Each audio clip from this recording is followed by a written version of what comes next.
Hey guys, welcome. Thank you for joining me. Today I do have all my hoses installed for my H-pump crossover going from the passenger head to the driver's head.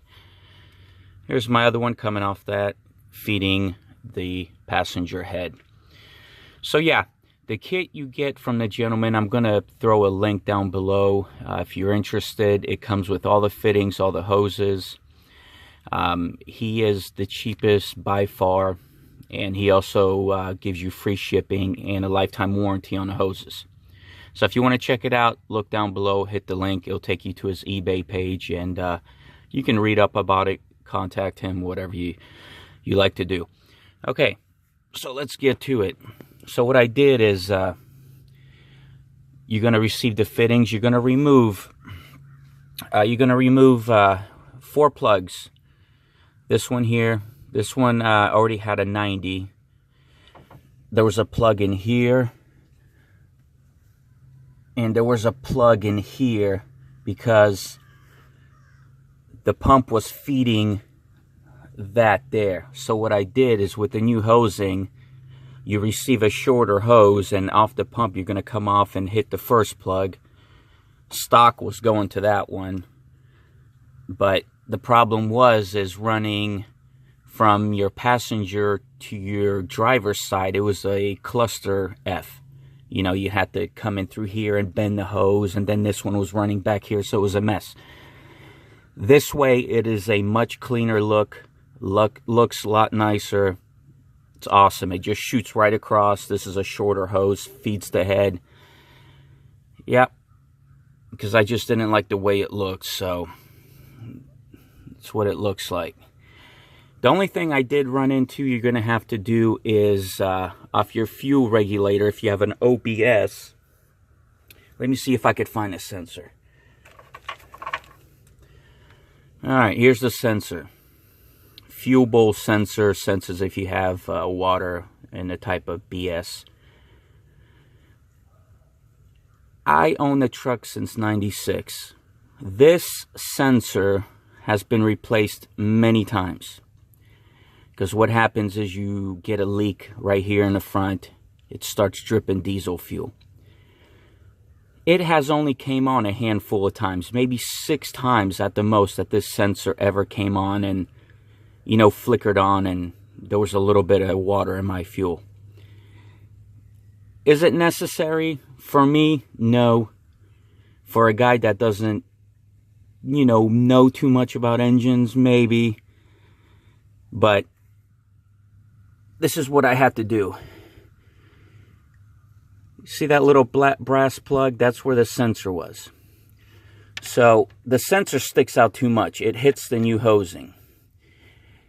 There might be a way you might be able to go to the store and find some kind of 90 fitting to screw in there, and then maybe, you know, have the sensor pointing up, or maybe work off this port, get a 45. I don't know.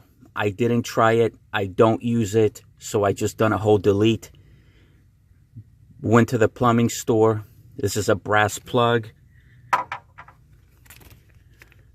It's a 1/8.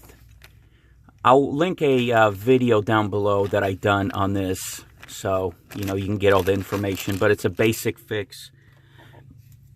Just put the plug in, that's it. Then you have plenty of room.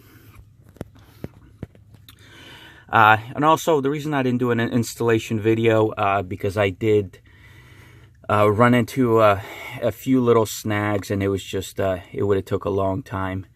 But it's not rocket science. You're going to get all the fittings. I'll just go over some of the fittings if you want to see. If you ordered the kit and you want to see where the fittings go. I don't know if they're going to be placed on the hoses or not. But as you can see, coming off the pump there, you have 2 fittings. You have one that's about 1 inch long. It's a straight fitting coming right off the pump. That is a stock fitting there coming off the pump. Then you have about 1 inch fitting. It's a straight fitting. And then a 90 goes into your hose. Then a 90 goes into the driver's side head. Okay? That's one that feeds the head. The crossover. You have a actual stud going into the head, a 45. going into the hose. Same thing on that side. Remove the plug, put your little stud in, 45 to a hose.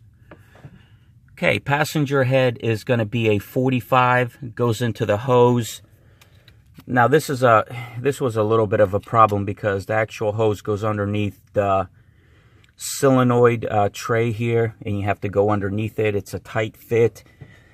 You just have to take your time doing this job. It did take a little bit because, you know, hydraulic hoses do not like to bend. Okay, go into the pump here. All it is from the hose, goes into a 45. And there's a 90, stock 90 already on a pump. You don't want to take that one off. Keep it on the pump. Yeah, so that stock 90 stays. Brand new 45, and that's your hose. And like I said, this does take a while. You have to be patient. This is nothing you're going to be able to throw on in an hour. It's just the hoses, they don't want to bend, and you have to fish them through. Take your time. You don't want to cross thread anything. If you're in a hurry, do it another day. I do not recommend slapping this stuff on a 30 in a hurry. I'm sorry. It's early in the morning. Yeah, slapping this on in a hurry, I don't recommend it. Take your time. Yeah, but there it is. And you could see what I'm talking about. If you were to run that port to this one where the plug was, it would be a mess. It would either be coming across here or coming here, bending around here and going into here. But then you have the one coming off your pump going all the way back there, so they're overlapping each other and it just looks like shit. So yeah, there it is. So like I said, check the guy out. Great guy, great prices. I found him cheaper than anybody else. Done a little bit of research. He has great feedback, 100%. Yeah. So if you have any questions for me, post them down below. Don't forget to like, share, and subscribe. Thank you for watching.